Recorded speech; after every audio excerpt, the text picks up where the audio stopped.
All right, guys, welcome back. 1776 or bust. On the table, you see a few of my handguns here that I have to say are probably some of my favorites for so many different reasons. But this video is actually about what I've done with each one of these handguns to an extent.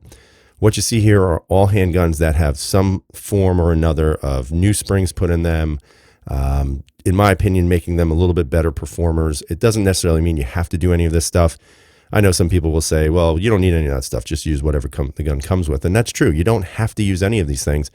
However, at the same time, it does, in my opinion, make an improvement in regards to trigger pull, the smoothness of the trigger, the shape of the trigger, depending on what your preference might be. And overall, so far, I've been very pleased with all of these handguns with those small improvements. You may remember this gun. This is my P01 green. This one actually has a combination kit, so the other ones don't, but this one does. This is actually an MCARBO kit with an Apex kit installed. This gun is just great. I mean, there's no way to say it. You guys know, if you watch the channel, I'm a huge fan of the P01s, and this is probably my favorite one right now. Just for the simple fact about how this trigger feels. It's just very responsive, super light take up on that double action. A really nice crisp break. The reset is super short. You still get a little bit of that squishiness on the trigger, but it is very immediate. It's not a lot of I guess you could say, movement after that. And the hammer drops very, very nicely once you pull that trigger. So this was just a nice project to do. It was a little bit difficult. But again, the MCARBO kit plus the Apex kit made this thing really just a dream P01 for me. A lot of people would say, why not go with a Cajun kit? Because this didn't cost me anywhere near that. So that's kind of the bonus of this. Now, I'm going to put that one aside because, again, that one has a combo, and I want to talk about these here that all have just the MCARBO kits in them. So the most recent one I installed was this one here, the P365. This little baby hasn't been, excuse me, this little baby hasn't been shot yet. So it's going to be hard for me to really tell you, what have I seen as a major improvement in shooting, but at the same time, definitely an improvement on the trigger and how it felt from out of the box. So the PCR right here that you see also has an MCARBO kit in there as well. I'm going to tell you right now, one of the things that I have to say about MCARBO is they put up some of the best installation videos that I've ever seen. They are super detailed, step-by-step instructions. When I bought this, they actually did not have the video up for decocker models on the CZ75 models. So they only had safety only. So there were little differences here and there, but now they actually have the one for the decocker. And that's good because once you get in there and you pull out the decocking lever and then you take out the sear, it's a little difficult because if you make a mistake, the sear spring and every other spring in there in the sear cage goes everywhere. So you have to be very careful. But I watched their video, and again, they did a fantastic installation video. And I'm not saying that just to say it, it's true. And a lot of times, if you're willing to work on your handgun, you want to be able to have a good foundation of where you can look to as a source of information. And their videos, I think, are probably one of the best. So what did it do for this gun? Well, the PCR, if you guys are familiar with it, it really does come with a heavy double action trigger.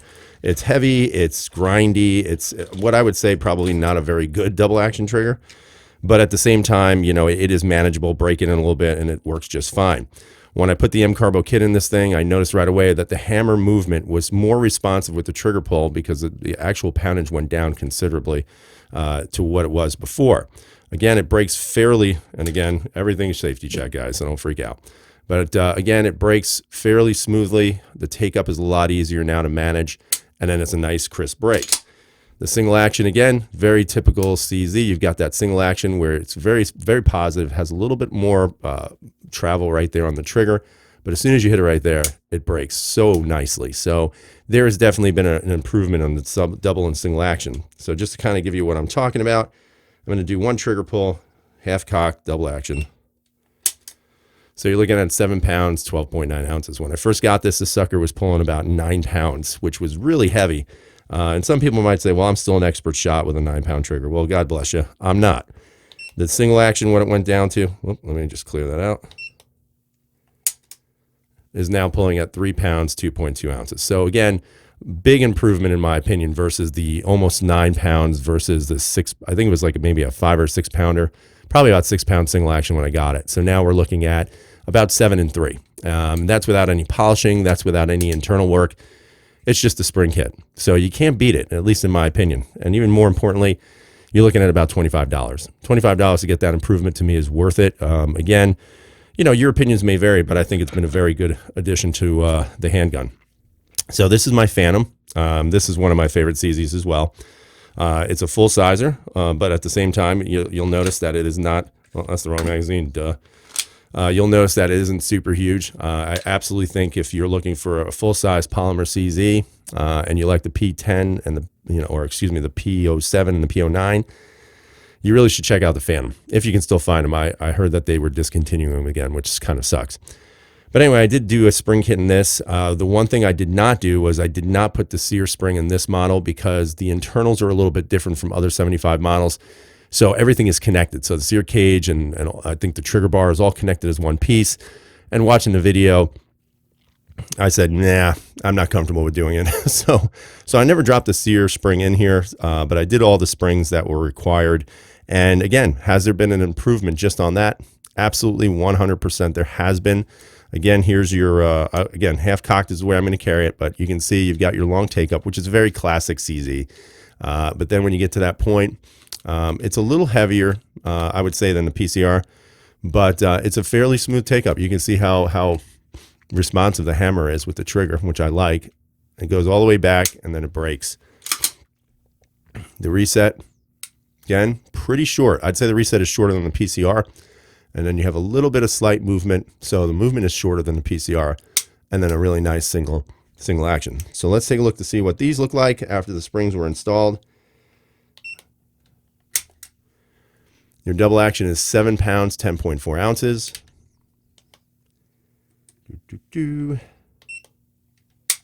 And then your single action is 3 pounds, 12.9 ounces. So again, 7 and 3, 7 and 4-ish around there. When I first got this, it wasn't that bad, but I'd say it was about 8 pounds and about probably 4.5 to 5 pounds on the single action.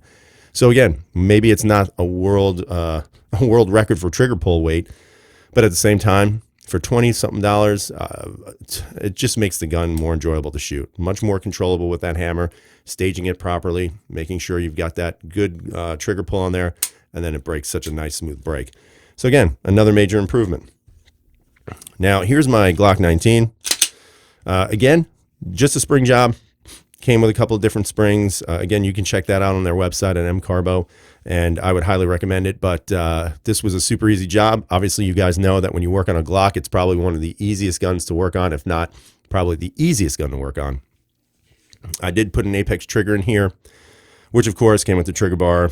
And then I put the springs in. And so, of course, when you want to see the upgrade, and if there is any, I'm going to tell you right now, just based on how it feels, the trigger does feel a little lighter. There's no doubt in my mind. The take-up is very typical of what you're going to find with an aftermarket trigger on these Glocks. So you have a fairly long right about there.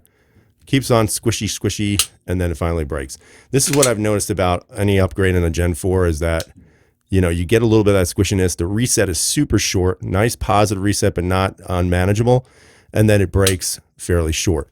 So again, has there been an improvement on the trigger? I'm going to say yes, but let's test it and see. So you got a 4 pound, 11.5 ounces. So we'll try it again. See if we can do any better or worse. So that one's a little bit rough. That's a sketchy one. Let's try it one more time. Yeah, that's more like it. So if I was going to average the 3 pulls, you're looking at about a 4 pound, 14.1 ounces. But that second one definitely was on me. So I would say it's more about 4.5 pounds in trigger. And that's about where I want to be with a carry gun. I know some people will sit there and say those are too light, whatever it might be. At the same time, it's all about what you're comfortable with. I'm fairly comfortable with a trigger that's pulling at about 4.5 pounds. Something lighter, I think is going to be an option for some of you if you choose to carry that way. But also remember, there are some people out there who carry 1911s that have like a 2.5 pound, 3 pound trigger pull, and they are 100% comfortable with that. Yes, there's a manual safety involved in it and a grip safety, but at the same time, what's the likelihood of you putting your trigger on or your finger on the trigger and accidentally making it go off? Well, that's all about training and making sure that you're using proper protocols when you're using your handgun. So the last one on here is the newest edition, which is the 365.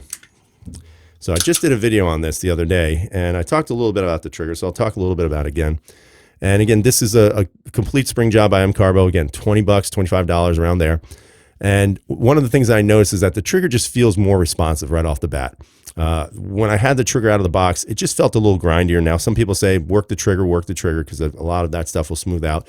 And you're absolutely right. But since I do have experience with the MCARBO brand, I said I want to try it anyway. I want to see what's going on with this gun. And it looked kind of cool because the gun is fairly nice gun. And I wanted to make sure that for me, it's what I'd want.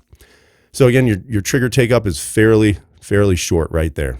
You do have a little bit movement there. As you can see, it keeps moving back, but then it breaks roughly in the middle of where the trigger is. The reset, so much more improved than what it was out of the box. It's very positive, a nice sharp click on it, and it just feels right. So there's your reset right there again, and then a nice smooth break. So just to kind of give you an idea of what this is pulling at right now. So about 5 pounds, 7.5 ounces, which is a marketable improvement compared to what it was when I got it out of the box.